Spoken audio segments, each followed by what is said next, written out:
You're watching Single Process with Joe and Barb. We created this video series to help you navigate the difficult process of divorce, and we hope this helps you on your journey.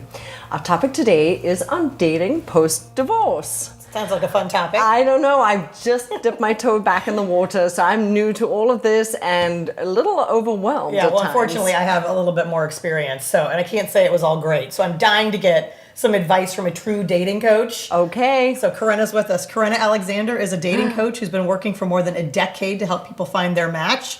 She's also a certified rules girl, which means something. We're going to talk about that.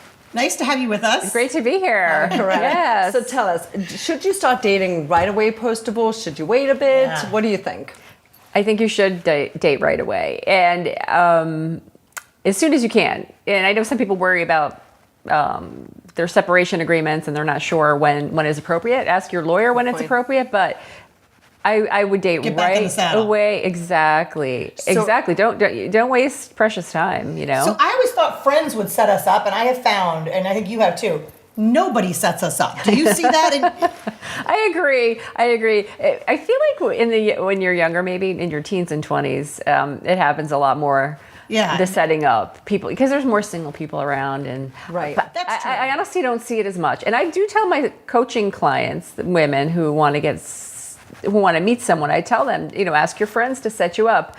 But I do find it's probably one of the least common ways that they meet people. Most common is online. I have tons of clients meeting people online.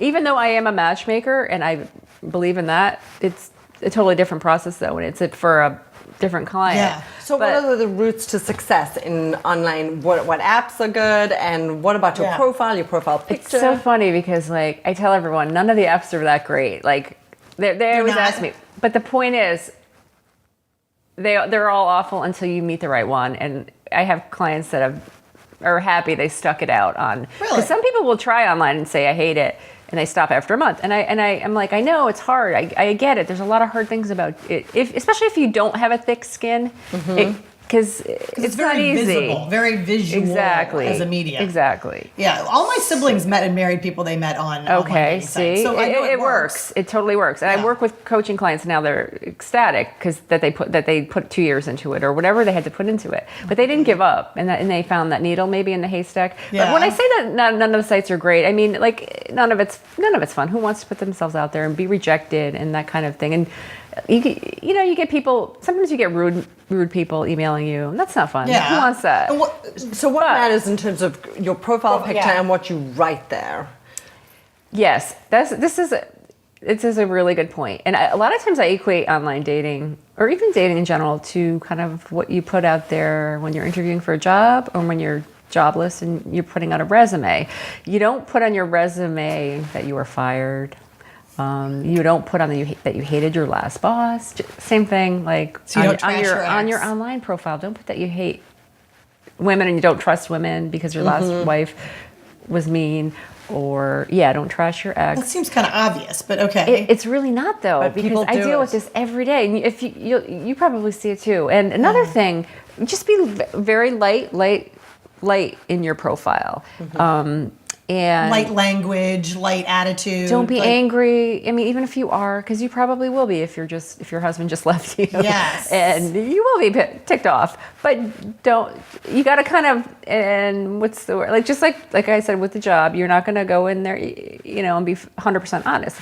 But it's not that you're going to be dishonest. You're just going to leave stuff out. Putting your best foot forward. Exactly. Slutty profile picture or sophisticated or what are we talking about? That's a really good question. I would say right in between, slutty and sophisticated, which is, I think, sexy, classy. Sophisticated is good, but make it a little sexy, but not slutty. Should you get professional photos? Because some women do tell me they're getting, some women get an inordinate amount of rude stuff from men, naked photos. And then I look at their profiles and you see that and I don't like to blame women, for encouraging things, but you kind of see maybe the guy, you're getting the wrong guys. Mm-hmm. Yeah. If you kind of put a sexy photo, but you're going to attract that kind of sexy, but not slutty. There is a line, because I don't think you should go in there with a business suit. This isn't. That's too conservative. So you strike up a connection with somebody. How many texts back and forth before they should ask you out? Yeah. Well, yeah, I mean, I usually believe the women should wait for the guy to approach them because men are very visual, much more than women. They know what they want. And I've seen that time and time again, especially as a matchmaker who works with men as paid clients. The men that's all they care about are the photos. Okay. So anyway, men kind of know what they want. They're going to go after that look that they want. It's unfair, but that's just the way it is, unfortunately. Okay. But yes, I tell women, they'll usually just don't be a pen pal. Like go back and forth 4 times, up to maybe 4 times. And if they keep volleying back and forth with more questions, it's going to turn into a pen pal situation. No, because honestly, when I find when the guy really likes you, he doesn't want to waste all this time. He doesn't want to risk not hearing from you again the next day, or he just wants to get a coffee date. I love that. Or a drink date or dinner. Okay. But so to that point, first, second, third time, the guys that really like you usually pick it up right away. They're like, hey, let's get together. So once you've got somebody, yes. What is the ideal first date? Because Jo has made the mistake. No, this is a good one. She makes this mistake. She will set up a date, and like within the first 30 seconds, she knows she doesn't like this guy, but they're trapped in a 3-hour dinner. So yeah, what? Totally. I know. I'm on your side because I totally get that. I think first dates should be coffee or a drink. Okay. Short. 30 minutes. And really even a quick lunch, but even that, but just a way where you really don't, you legitimately have to go.